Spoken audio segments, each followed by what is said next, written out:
ከኔ ጋር እየኖረች የኔ ህይወቱ ላይ ተረማምዳ ባለቤቷን ለማምጣት ፕሮሰስ ብትጀምርም እንደኔና እንደሷ ፕሮሰስ ግን የሱ ፕሮሰስ ቀላል አልነበረም። በጣም ረጅም ጊዜና ብዙ ገንዘቦችን አስከሰከሰ። ብንለፋ አንዱ ቦታ በሆነ ነገር ፌል ያደርጋል፣ አንዱ ቦታ በሆነ ነገር ይበላሻል። ብቻ ጥምምምም አለ። መጨረሻ ላይ ግን ነገሩ በጣም አናደደኝ። ይህን ጉዳይ ለአንዴና ለመጨረሻ ጊዜ መቋጨት አለብን ብዬ ቁጭ ብዬ ስለ ወንድሟ ወይም ደግሞ ስለ ባሏ ፕሮሰስ እያሰብኩኝ ባለ ሰዓት ቤት ውስጥ ዶክመንቶቹን አምጥቼ ማገላበጥ ጀመርኩኝ።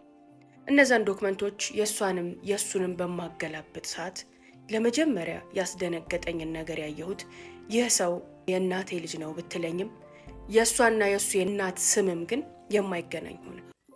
በጣም ደነገጥኩ። እንዴ የአባታችሁ ስም አልተገናኘም ስላት በእናቴ በኩል ወንድሜ ነው አለችኝ። ታዲያ እንዴት የእናታቸው ስም አንድ ሊሆን አይችልም ብዬ ግራ ተጋባሁኝ። ነገሩ እንደ ቀልድም አልፎ አልሆነም፣ ከነከነኝ። ቁጭ ብዬ አሰብኩ። በደንብ ይበልጥ ዶክመንቱን ትኩረት ሰጥቼ ማየት ስጀምር ቲሸርቴን ላይ እንድቀድ ያደረገኝን ክስተት ያገኘሁት ደግሞ እዚህ ጋር ነበረ። ዶክመንቱ ላይ የጣፈውን ስልክ ቁጥር አንስቼ ስልኬ ላይ መዝግቤ ቴሌግራም ላይ ቼክ በማረገው ሰዓት የወጣልኝ ስልክ በየጊዜው እየደወለ የሚያስፈራራኝ ሰው ስልክ ሆኖ ቁጭ አለ። ያኔ ራሴን መቆጣጠር አልቻልኩም። እንደተዋሸው እንደተታለልኩ የሆነ ሴራ ጀርባዬ ላይ እየተሰራ መሆኑ ወለል ወገግ ብሎ ታየኝ። ሰውነቴ ሞቀ፣ ላብ አላበኝ።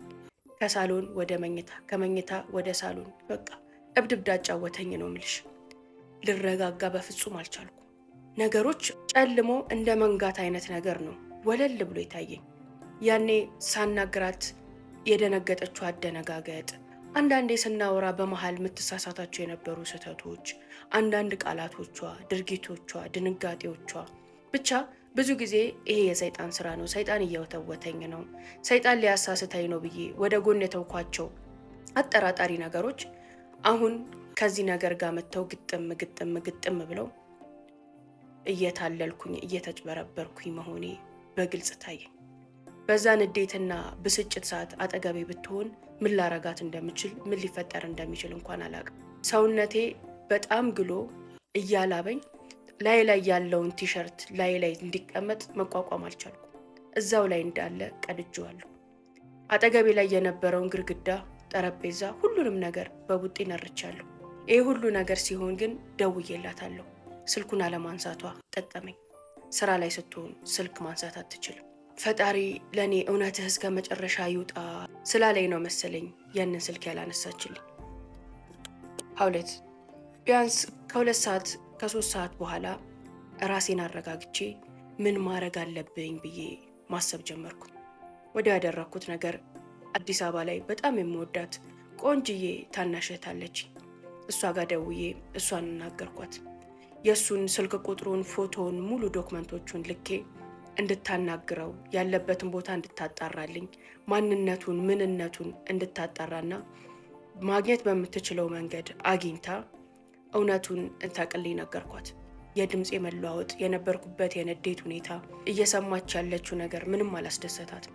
በጥሞና ሁሉንም ነገር ከሰማችኝ በኋላ ወንድሜ ይሄ እውነት እንዲወጣ መፈለግ ከሆነ እውነት እያታለለችህ አንተ እንደምታስበው እንደዚህ አይነት አጸያፊ ነገር አርጋ ከሆነ እውነቱን ለማወቅ ያለብህ አሁን ከእሷ ጋር መጋፈጥ እና ጸብ ውስጥ መግባት ሳይሆን ተረጋግተህ ምንም እንዳላወቅ ከሆነ ሁኔታውን ማጣራትና እሷ ካደረገችብህ ነገር በላይ አድርገህ መበቀል ነው። አሁን ተረጋጋ።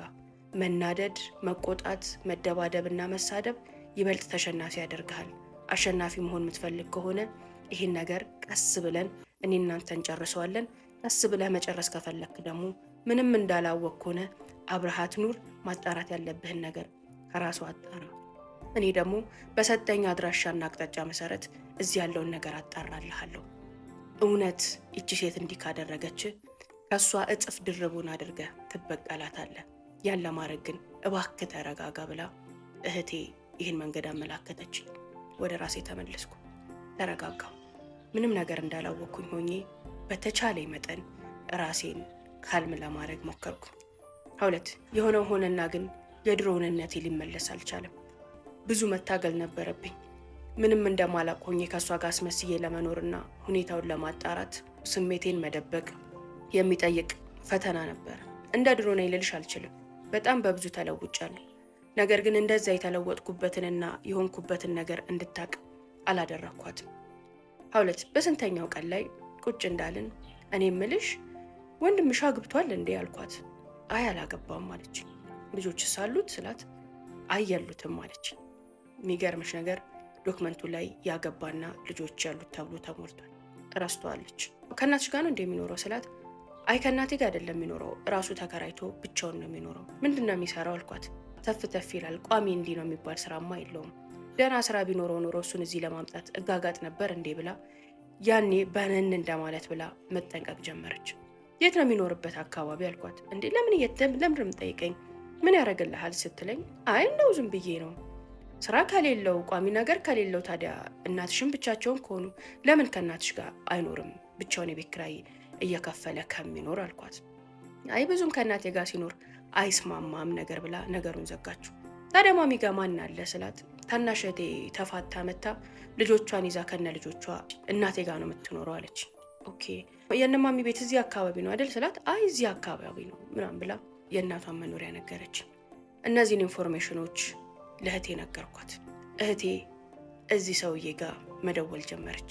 እሱን የማማለልና ከሱ ጋር የመቀራረብ ስራ ስትሰራ በቀላሉ ነበር አክሴፕት ያደረጋት። ገና በስህተት ነው የደወልኩልህ ብላ ካናገረችው ማግስት ጀምሮ ካላገኘሁሽ እያለ ይጨቃጨቃት ጀመር። ለካ ሁለቱም ባልና ሚስቶች ዝሙተኛና ወስላቶች ነበሩ። እያንዳንዱን ኢንፎርሜሽን ለኔ ታቀብለኛለች። አገኘው አልኳት። አግኝታው የመጀመሪያ ቀን ሻይ ቡና ተባባሉ። የዛለት ነበር አላገባህም እንዴ እንዴት ነው ምናምን ነገር ብላ ስትጠይቀው አግብቻለሁ ግን ሚስቴ እዚህ አይደለችም አላት። የት ሄደች ስትለው ፈረንሳይ አላት።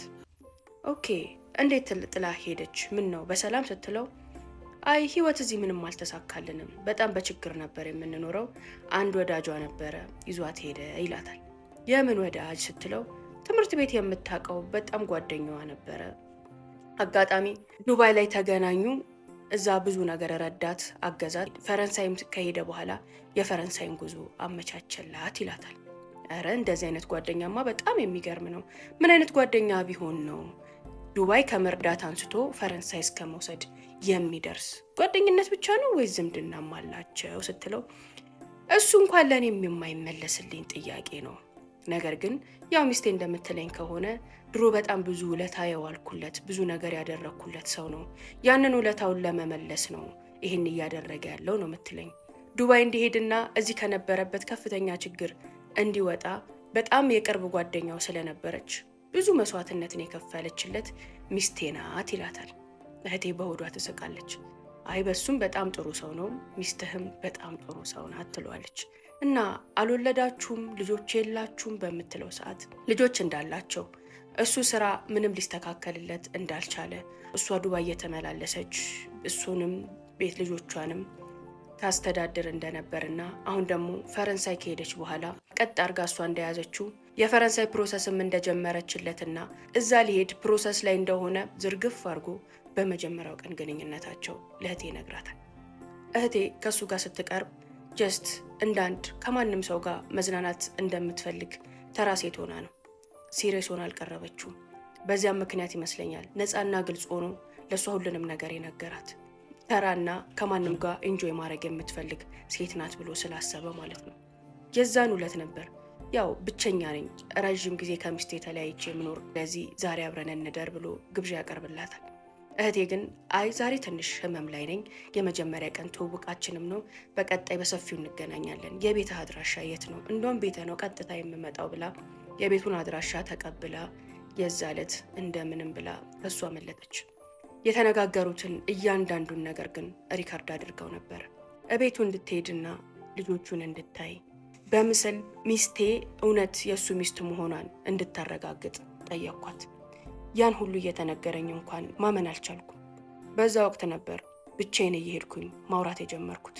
መስሪያ ቤት የነበሩ ሰዎች ሲያዩኝ የአእምሮ ሁኔታ ትክክል አይመስለንም፣ በመስሪያ ቤት በኩል እገዛ አገኝ ብለው በግድ በዶክተሮች እታይ ጀመር። ሁሉንም ነገር እኔም በራሴ መንገድ እህቴም ከባሏ ጋር በጀመረችው ግንኙነት አማካኝነት ደረስንበት። እንደነገርኩሽ መንገድ ለመንገድ ብቻዬን እያወራሁ ነው። በዚህ ምክንያት ነው በዛ ምክንያት ነው ብዬ ባልላትም ቤት ውስጥ ራሱ እንደ በፊቱ ልሆን አልቻልኩም። በሚገርም ሁኔታ ማንም ሰው በሚረዳውና በሚያውቀው ልክ ባህሪ እንዳለ ተለዋውጧል። በየጊዜው ምን ሆነሃል? ምን እየተፈጠረ ነው? ለምድሩ እንደዚህ እየሆንክ ያለኸው እያለችኝ ነው። ቢሆንም ግን እንደዚህ ሆኜ ነው እንደዛ ሆኜ ነው ብዬ በፍጹም አልነገርኳትም። አላማዬ ግብ መምታት አለበት። እሷ በዚህ ደረጃ ከተጫወተችብኝና ከቀለደችብኝ ከሷ ባልተናነሰ ሁኔታ ብድሬን መመለስ አለብኝ ብዬ ከእህቴ ጋር መነጋገር ጀመር። አውለት እህቴ አንዱ ቀን ላይ ቀጥታ ቤቱ ሄደች። ቤቱም ሄዳ ቤት ውስጥ የነበሩ ፎቶዎችን ጠቅላላ በስልኳ አንስታ ላከችልኝ። የዛ ዕለትም አብረው እንዲያድሩና አብረው እንዲሆኑ ቢጠይቃትም ሚስትህ አልጋ ላይ ልጆች ድንገት ቢመጡብን ጎረቤትስ ምን ይላል? ጀስት ቤትህን ለማየት ነው፣ ግን ሌላ ቦታ በሌላ ቀን እናደርገዋለን ብላ የዛንም ዕለት ተለየችው። እኔ የምፈልገውን ያህል ኢንፎርሜሽን ከሰበሰብን በኋላ ከሱ ጋር የነበራትን ግንኙነት አቋረጠችው። አውለት የሚገርምሽ ግን ልክ እንደገባችበት ማቋረጥ ቀላል አልሆነላትም። እየደወለ ካላገኘሁሽ ካልመጣሽ እያለ ፈጽሞ አልፋታ ሲላት በቃ ካንተ ጋር የነበረኝን ግንኙነት አቁሜያለሁ፣ ይቅርታ፣ ባለትዳር ከሆነ ወንድ ጋር ምንም አይነት ግንኙነት እንዲኖረኝ አልፈልግም። መጀመሪያ መስሎኝ ነበር፣ ከዛ በኋላ ሳስበው ግን ህሊናዬ ወቀሰኝ አለችው። አንቺ ምን አገባሽ? ሚስቴ እኮ የለችም። በወቅቱም ስለ ሚስቴና ስለ ቤተሰብ የነገርኩሽ ቀለል ብለሽ ምትቀርቢ እንደኔው መዝናናት ምትፈልጊ ሴት መስለሽ ነው እንጂ እኔም ለቁም ነገር መች ፈለግኩሽ አልኩሽ፣ ጀስት እንዝናና ነው ያልኩሽ ብሎ ፍርጥ ያለውን ነገር ነገራት። እሷም አይ መዝናናትና እንደዚህ አይነት ልክስክስ ነገር ውስጥ መግባት አልፈልግም፣ ድንገት ሳወራህና ሳይክ ተመችተኸኝ ነበር፣ ምናልባት ለወደፊት ህይወቴ ከሆንክ ብዬ ላይህ ነበር የፈለግኩት እንጂ እንደዚህ መልከሰከስ ሰው አይደለሁም አለችው። ሀውለት የሰደባትን ስድብ አትጠይቂኝ፣ እንዳትሞት እንዳትድን አድርጎ ሙልጭ አድርጎ ሰድቦ ተለያየችው። እቤት ውስጥ ተነጫናጮኛለሁ። አንዳንዴ መደባደብ መማታትም ያምረኛል። ምናልባት ኢትዮጵያ ውስጥ ወይ ሌላ ሀገር ላይ ቢሆን ኖሮ የሆነ ሰበብ እየፈለግኩኝ መቀጥቀጤ የማይቀር ነበር። የሰለጠነ ዓለም ላይ መሆናችን በጀን። ይችን ሴት በምን መንገድ ነው መበቀላት? በምን መንገድ ነው ለሰራችብኝ ግፍ መልስ መስጠት የምችለው ብዬ በማሰብ ብቻ ስራዬን መስራት እስኪያቅተኝ ደረስኩኝ። ከዛም ማቀድ ጀመርኩኝ። ይችን ሴት ይህን ሁሉ በደሏን እድሜ ልክ እያስታወሰችው እንድትኖር የሚያደርጋት ምንድነው ብዬ ማሰብ ስጀምር ወደ ኢትዮጵያ ሂጂ፣ ምናልባት ወደ ኢትዮጵያ ሄደሽ ወንድምሽ ጋር አብራችሁ ለመምጣት ብትሞክሪ እኮ ሊሳካ ይችላል አልኳት። እረ ስትለኝ አዎ እዚህ ሆኖ ብዙ ነገር ተሞክሯል፣ አልተሳካም። እዛ ሄደሽ ግን እኔ የማውቃቸው ሰዎች አሉ፣ በገንዘብም በሆነ መንገድ ተደርጎ ማምጣት ትችያለሽ። ለምን እንደዛ አይደረግም? በቃ እንዴ እሱንም እናምጣውና የኔም ወንድሞች እንዲመጡ ስለሚፈልግ በጣም ብዙ ብር ከስከሰናል፣ በጣም ብዙ መስዋዕትነቶችን ከፍለናል። ስለዚህ ለመጨረሻ ጊዜ ኢትዮጵያ ሄደሽ ይዘሽው ለመምጣት ሞክሪ። ከዛ በኋላ ካልተሳካ ቀጣዩን ስቴፕ እንሄዳለን፣ ጋብቻችንም መሆን አለበት አልኳት። በጣም ደስ አላት። እንደዛ ማድረግ ምችል ከሆነማ በጣም አሪፍ፣ የምታውቃቸው ሰዎች አሉ አለች። አዎ ብዬ በራሴ በኩል የማቀው ኤምባሲ ውስጥ የሚሰራ የድሮ ጓደኛ ያለ ስለ ሁኔታው ነገርኩት። ባለቤቴ እንዲ ያርጋኛለች፣ ስለዚህ ኢትዮጵያ መታ ተመልሳ ወደ ፈረንሳይ እንዳትመጣ ማድረግ እፈልጋለሁ፣ ምን አይነት ነገሮች ነው መጠቀም የምችለው ብዬ እሱንም እዛው ፈረንሳይ ሀገር ያሉ አንዳንድ የማቃቸውን ስለ ፕሮሰሱ የሚያውቁትን ሰዎች ጠየኳቸው፣ አማከርኳቸው። ፈረንሳይ ላይ ያሉትን ሰዎች ሚስቴ ብዬ አይደለም በሌሎች መንገዶች ነው። እሱ ግን የቅርብ ወዳጄና ጓደኛዬ ስለሆነ አማከርኩት። መንገዱን ሁሉ ነገረኝ። ያደረኩት ነገር እንደምንም ማሳምኜ ኢትዮጵያ እንድትሄድ ነው። ምንም የነገርኳትና የተጠራጠርኩት ነገር ስላልነበረ ምላትን ነገር ሁሉ አምናኝ ነበር። አንዳንድ ወረቀቶችን አስፈረምኳት። ተነስታ ወደ ኢትዮጵያ ሄደች። ከሄደች በኋላ ምንም ነገር አልነገርኳት። ጀስት ቀኗን ትጨርስ ብዬ ዝም አልኳት። ስትደውል አነሳላታለሁ። እንዴት እየሆናችሁ ነው? ቤተሰብሽን አገኘሽ? የወንድምሽን ፕሮሰስ ጀመርሽ? እላታለሁኝ። አልጀመርኩም። መቼ ልጀምር?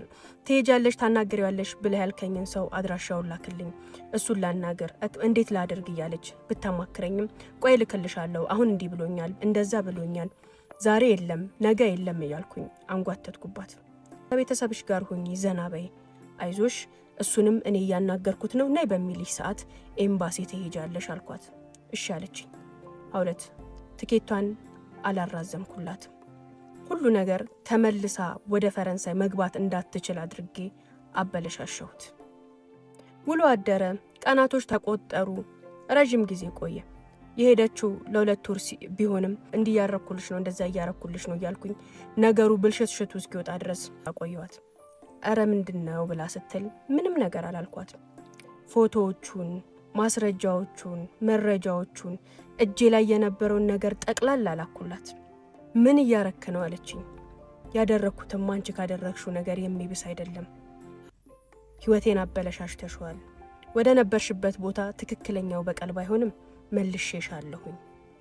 ላደረግሽው ነገር ግን በቂ ምላሽ አይደለም። ሁሉንም ነገር ደርሼበታለሁ አልኳት። አበደች አውልት። እንዴት እንዲህ ታረገኛለህ? የራሷ ያደረገችውን በደል የሰራችውን ነገር ሁሉ ወደ ጎን አድርጋ በስልክ ውስጥ ምትይዘው ምትጨብጠው ጠፋት። ራሷን እስከ መሳት ደረጃ ድረስ ደረሰች። እጇ ላይ 1 ብር አልነበራትም። እዚህ በነበረች ሰዓት የነበራትን ገንዘብ መጀመሪያም ላይ ለቤተሰቧ ያው ለባሏም ለልጆቿም ልበልሽ እንጂ ለነሱ በመላክ አጋምሰዋለች። ቀሪ የነበራትን ደግሞ ባሏን ወደዚህ ለማምጣት ከስክሳ ጨርሳለች። ኢትዮጵያ ስትሄድ የሚያስፈልጓትን ወጪዎች ጠቅላላ እኔ ነበርኩኝ አሟላሁላት። በወቅቱ እንደውም አልሄድም እጄ ላይ ምንም ብር የለም ትንሽ እንኳን ሰርቼ ልሄድ ስትለኝ አይዞሽን ያለው እኔ እየሰራው ነው እዛ የሚያስፈልግሽን ለፕሮሰሱም ቢሆን ለቤተሰቡም ቢሆን እኔ ሰጥሻለሁ ብዬ ሰጥቼም የሸኝኋት ለመሄጃም የሚያስፈልጋትን ነገር ያደረኩላት እኔ ነበርኩኝ። በቀሌ በዛ መንገድ ስለሚሰራ እዛ ስትቀመጥ የነበራትን ሙጥጥ አድርጋ ትንሿንም ብትሆን ጨረሰቻት። መጀመሪያ ያደረገችውን ነገር በማረጃና በማስረጃ ልኬ ያንን ንግግር ስናገራት አበደች፣ ከነፈች። ሀውለት አጠገቧ ብሆን ብታንቀኝ ብትበጫጭቀኝ ደስ ይላት ነበር። በሚገርም ሁኔታ በእልህ በቁጣ እሰራልሃለሁ፣ አሳያለሁ፣ ያንም ማድረግ አትችልም፣ መጥቼ ገላሃለሁ እያለች ዛተችብኝ። ጸጉሯን እየነጨች ፊቷንም እያቧጨረች እንደሚሆን እርግጠኛ ነኝ። ከትንሽ ጊዜ በኋላ ግን እየደወለች መለማመጥ ጀመረች። ያገኘውሽ ቦታ ላይ መልሼሻለሁ፣ ድጋሚ ከዜሮ ተነስተሽ ህይወትሽን ምሪ፣ ያረግሹን ያህል ባላረግሽም ትንሽም ቢሆን ግን ትምህርት የወሰድሽበት ይመስለኛል ብዬ ስልኬን ዘጋው። ከዛ በኋላ ዶክመንቶቿን ሁሉ አጠፋፍቼ ስልኬን ዘግቼ ቁጭ አልኩኝ። ሀውለት ያቺ ሴት ዳግም ኢትዮጵያ ላይ ሁሉንም ነገር ከዜሮ የጀመረች ይመስለኛል።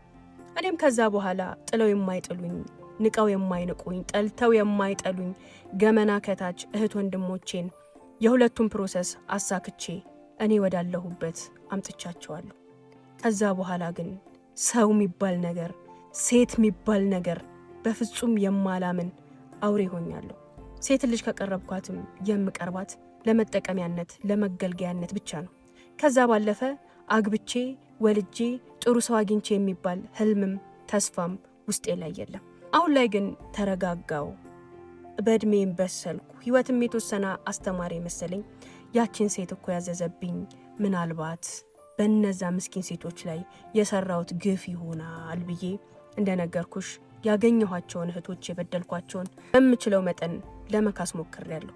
ግን በህይወቴ ውስጥ የኔ የምለው የሚወደኝ የምወደው ምንም ሰው የለኝም። አልወለድኩም፣ አላገባሁም፣ ብቻዬን ነው እየኖርኩ ያለሁት። ከዛ በኋላ እዚህ ሀገር ያመጣኋቸው እህትና ወንድሞቼ እንኳን አግብተው ወልደው እየኖሩ ሲሆን እኔ ግን ታላቃቸው በብቸኝነት እየኖርኩ ነው። ይህን ታሪክ ዛሬ ያካፈልኩሽ አንደኛ ለእህቶቼ መማሪያ እንዲሆን ነው። ፍቅር በገንዘብና በስጦታ ብቻ የሚቆም አይደለም። ፍቅር የሚቆመው በፍቅር ብቻ ነው። ስለዚህ የሚወዳችሁና የሚጠቀምባችሁን ለይታችሁ የማወቅ ጥበብ ይኖራችሁ። ሁለተኛ ሰው የቱንም ያህል ክፉ የቱንም ያህል በደለኛ ቢሆን ሁሉም የእጁን ያገኛል። እኔም የእጄን ያገኘሁት ለሷም የእጇን ነው የሰጠኋት። በትንሹም ቢሆን ተበቅያታለሁ ብዬ ስለማስብ ስለሷ ሳስብ የተሻለ ስሜት ይሰማኛል። አጠገቤ ሆና ቢሆን ኖሮ ያንን ልጅ አምጥታው ቢሆን ኖሮ እንዴት ልሆን እንደምችል ሳስብ ሀውለት ይዘገነነኛል። ራሴን የምጠላ ራሴን የምጎዳ ይመስለኛል። ይህን በደል በፍጹም ተቋቁሜ መኖር የምችል አይመስለኝምና ይለናል። ዛሬ ታሪካችን በዚሁ ያበቃል። በሌላ ታሪክ እንገናኛለን። ቻው።